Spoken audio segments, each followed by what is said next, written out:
ನೀವು ನನ್ನವರಾದುದರಿಂದ ಅವರು ಅಂದರೆ ಈ ಲೋಕವು ನಿಮ್ಮನ್ನು ಹೀಗೆ ಕಾಣುವರು. ಯೋಹಾನನು ಬರೆದಂತ ಶುಭ ಸಂದೇಶ 15ನೇ ಅಧ್ಯಾಯ 21ನೇ ವಾಕ್ಯ, ದೇವರ ಪರಿಶುದ್ಧ ವಾಕ್ಯ. ರಾಜಾದಿರಾಜನಾದಂತ ಕ್ರಿಸ್ತ ಯೇಸುವಿನಲ್ಲಿ ನನ್ನೊಲವಿನ ಪ್ರೀತಿಯ ಸ್ನೇಹಿತರೆ, ಕೆಲವೊಮ್ಮೆ ದೇವರನ್ನ ಅನುಸರಿಸುವುದು ನಿಮ್ಮನ್ನು ಎಲ್ಲಕ್ಕಿಂತಲೂ ಭಿನ್ನವಾಗಿಸುತ್ತದೆ. ಲೋಕವು ಒಂದು ದಿಕ್ಕಿನಲ್ಲಿ ಹೋದರೆ ದೇವರು ನಿಮ್ಮನ್ನು ಮತ್ತೊಂದು ಹಾದಿಯಲ್ಲಿ ನಡೆಯಲು ಕರೆಯಬಹುದು. ಅನೇಕ ಜನರು ಎಲ್ಲರೊಂದಿಗೆ ಬೆರೆಯಲು ಬಯಸುತ್ತಾರೆ. ಗುಂಪಿನಲ್ಲಿ ಅವರೂ ಒಬ್ಬರಾಗಿರಲು ಅಪೇಕ್ಷಿಸುತ್ತಾರೆ.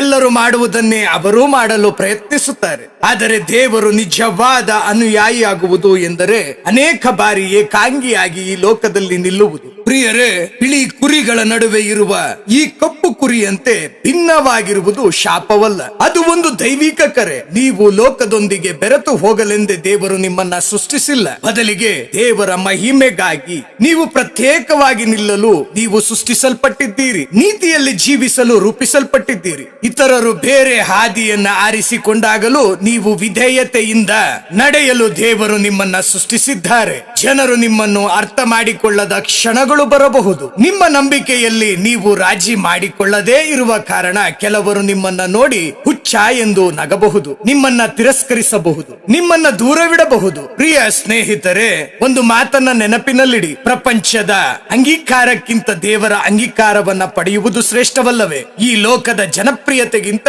ಪರಿಶುದ್ಧತೆಯನ್ನು, ಸೌಕರ್ಯಕ್ಕಿಂತ ಸತ್ಯವನ್ನು, ಒತ್ತಡಕ್ಕಿಂತ ನಂಬಿಕೆಯನ್ನ ಆರಿಸಿಕೊಳ್ಳುವುದು ಸುಲಭವಲ್ಲ. ಪ್ರಿಯ ದೇವ ಜನರೇ, ದೇವರಿಗಾಗಿ ನಾವು ಮಾಡುವ ಪ್ರತಿಯೊಂದು ತ್ಯಾಗವನ್ನ ದೇವರು ನೋಡುತ್ತಲೇ ಇರುತ್ತಾರೆ. ದೇವರಿಗಾಗಿ ನೀವು ವಿಭಿನ್ನರಾಗಿರಲು ನಿರ್ಧರಿಸಿದಾಗ ನೀವು ಕ್ಷಣಿಕವಾದ ಪ್ರಶಂಸೆಗೆ ಶಾಶ್ವತವಾದ ಪ್ರತಿಫಲವನ್ನ ಆರಿಸಿಕೊಳ್ಳುತ್ತಿದ್ದೀರಿ ಎಂದರ್ಥ ಅಲ್ಲವೇ? ಆದುದರಿಂದ ಪ್ರಿಯರೇ, ದೇವರನ್ನ ಅನುಸರಿಸುವುದು ಎಂದರೆ ಕೆಲವೊಮ್ಮೆ ಈ ಲೋಕದವರಿಂದ ದೂರ ತಳ್ಳಲ್ಪಡುವುದು, ತಪ್ಪು ತಿಳುವಳಿಕೆಗೆ ಒಳಗಾಗುವುದು, ಈ ಲೋಕದಲ್ಲಿ ಏಕಾಂಗಿಯಾಗಿ ನಡೆಯುವುದು ಎಂದಾದರೆ ಅದು ಹಾಗೇ ಇರಲಿ. ಏಕೆಂದರೆ ದೇವರನ್ನ ಬಿಟ್ಟು ಹೋಗುವ ಜನ ಸಮೂಹದೊಂದಿಗೆ ನಡೆಯುವುದಕ್ಕಿಂತ ನಮ್ಮ ದೇವರೊಂದಿಗೆ ಏಕಾಂಗಿಯಾಗಿ ನಡೆಯುವುದು ಎಷ್ಟೋ ಮೇಲಲ್ಲವೇ? ಪ್ರಾರ್ಥಿಸೋಣವೇ? ಪ್ರಭುವೇ, ನನ್ನನ್ನೇ ನಿಮಗೆ ಮೀಸಲಾದ ಮೆಚ್ಚುಗೆಯಾದ ಸಜೀವವಾದ ಬಲಿಯಾಗಿ ಸಮರ್ಪಿಸಿಕೊಳ್ಳುವಂತಹ ಕೃಪಾವರವನ್ನ ನನಗೆ ದಯಪಾಲಿಸಿರಿ. ಕರ್ತನೆ, ಈ ಲೋಕದ ಆಚಾರ ವಿಚಾರಗಳಿಗೆ ನಾನು ಮಾರಿ ಹೋಗದಂತೆ ನನ್ನನ್ನ ಕಾಪಾಡಿರಿ.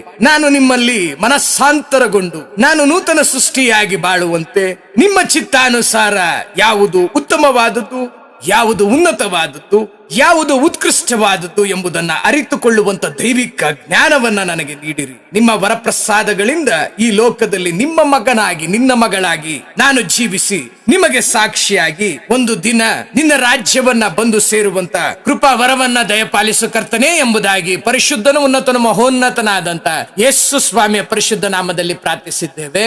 ಆಮೆನ್.